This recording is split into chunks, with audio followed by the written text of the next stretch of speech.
दोस्तों, संसद के विशेष सत्र को लेकर रहस्य और रोमांच अब सामने आने लगा है। नई संसद में पुराने मुद्दों पर विधेयक लाकर केंद्र सरकार ने पहली बार विवेकपूर्ण कार्य किया है। कांग्रेस द्वारा रोपे गए तुलसी के इस पौधे को भाजपा ने मजबूरी में ही सही, लेकिन न सिर्फ अपनाया बल्कि उसमें पानी भी देने का साहस दिखाया है। नमस्कार दोस्तों, मैं हिमांशी कश्यप आपके साथ। आप देख रहे हैं जनता की आवाज। आगे बढ़ने से पहले इस वीडियो को लाइक करें, शेयर करें और अगर पहली बार जनता की आवाज न्यूज चैनल को देख रहे हैं तो चैनल को सब्सक्राइब भी करें और घंटी जरूर बजाएं, चैनल की भी और सरकार की भी। आज की नेशनल मीडिया के मुकाबले में जनता का साथ दीजिए और उसकी ताकत बनिए, जनता की आवाज बनिए और हो सके तो इसके लिए चैनल को ज्वाइन भी करें। नए संसद भवन में लोकसभा की कार्रवाई में सरकार ने पहला बिल पेश किया। पहला ही बिल महिला आरक्षण से जुड़ा है। इसे नारी शक्ति वंदन अधिनियम नाम दिया गया है। केंद्रीय कानून मंत्री अर्जुन राम मेघवाल ने इस बिल को पेश किया। इस बिल में लोकसभा और विधानसभा में 33% सीटें महिलाओं के लिए आरक्षित करने का प्रावधान है। इसका मतलब ये हुआ कि अब लोकसभा और विधानसभा में हर तीसरी सदस्य महिला होगी। लोकसभा में इस समय 82 महिला सदस्य है। इस बिल के कानून बनने के बाद लोकसभा में महिला सदस्यों के लिए 181 सीटें रिजर्व हो जाएंगी। इस बिल में संविधान के अनुच्छेद 239 ए के तहत राजधानी दिल्ली की विधानसभा में भी महिलाओं को 33% आरक्षण दिया गया है। यानी अब दिल्ली विधानसभा की 70 में से 23 सीटें महिलाओं के लिए रहेंगी। सिर्फ लोकसभा और दिल्ली विधानसभा ही नहीं बल्कि बाकी राज्यों की विधानसभाओं में भी 33% आरक्षण मिलेगा। इस बिल के तहत लोकसभा और विधानसभाओं में महिलाओं के लिए आरक्षण 15 साल के लिए मिलेगा। 15 साल बाद महिलाओं को आरक्षण देने के लिए फिर से बिल लाना होगा। SC/ST महिलाओं को अलग से आरक्षण नहीं मिलेगा।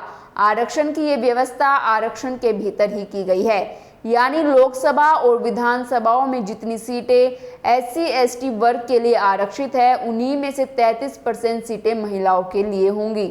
दोस्तों, इसे ऐसे समझिए कि इस समय लोकसभा में 84 सीटें SC और 47 सीटें ST के लिए आरक्षित है। बिल के कानून बनने के बाद 84 SC सीटों में से 28 सीटें SC महिलाओं के लिए रिजर्व होंगी। इसी तरह 47 ST सीटों में से 16 ST सीटें महिलाओं के लिए होंगी। लोकसभा में OBC वर्ग के लिए आरक्षण की व्यवस्था नहीं है।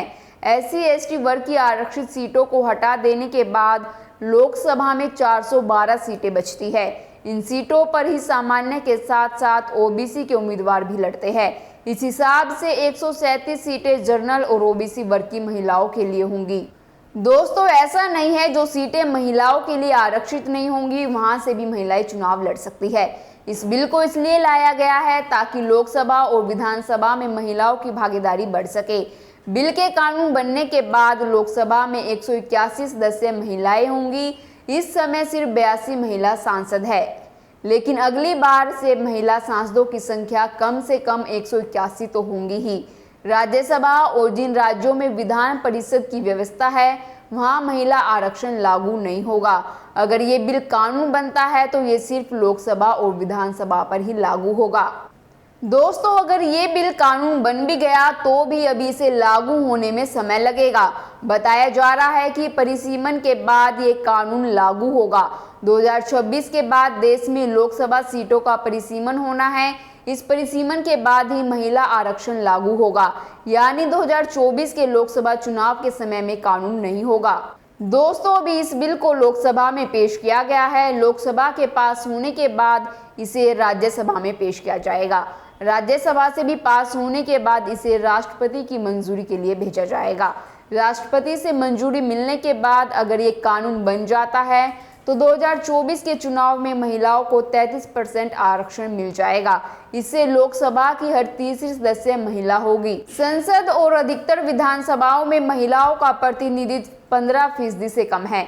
सरकारी आंकड़ों के मुताबिक 19 विधानसभाओं में महिलाओं की भागीदारी 10% से भी कम है।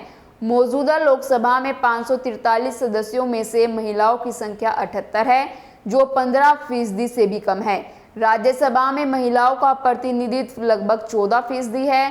कई विधानसभाओं में महिलाओं की भागीदारी 10% से कम है। जिन विधानसभाओं में महिलाओं का प्रतिनिधित्व 10% से अधिक है वो है बिहार, जिसमें 10.70%, छत्तीसगढ़ में 14.44%, हरियाणा में 10%, झारखंड में 12.35%, पंजाब में 11.11%, राजस्थान में 12%, उत्तराखंड में 11.43%, उत्तर प्रदेश में 11.66%, पश्चिम बंगाल में 13.70% और दिल्ली में 11.43% है। गुजरात विधानसभा में 8.2% महिला विधायक है, जबकि हिमाचल प्रदेश में विधानसभा में सिर्फ एक ही महिला विधायक है। दोस्तों, सरकारें आती जाती रही, लेकिन कोई इस अधिकार को कानूनी जामा पहनाने में कामयाब नहीं हुआ। अब लगता है कि देश की महिलाओं का सपना पूरा होगा, क्योंकि सत्ता पक्ष और विपक्ष इस मुद्दे पर शायद एक राय होकर इस विधेयक को पारित करने में सहयोग करे। इस समय बीजेपी सरकार मुद्दाविहीन है। सनातन पर हमले के बाद उसकी सुरक्षा और G20 की कथित कामयाबी से भी भाजपा की बात बन नहीं रही। ऐसे में अगर नारी शक्ति वंदन अधिनियम विधेयक पारित हो जाता है तो सचमुच भाजपा के तर्कश में एक नया रामबाण आ जाएगा। आपको क्या लगता है, ये विधेयक कानून बन पाता है या नहीं? अपनी राय कमेंट कर जरूर दीजिएगा और बाकी खबरों के लिए देखते रहिए जनता की आवाज।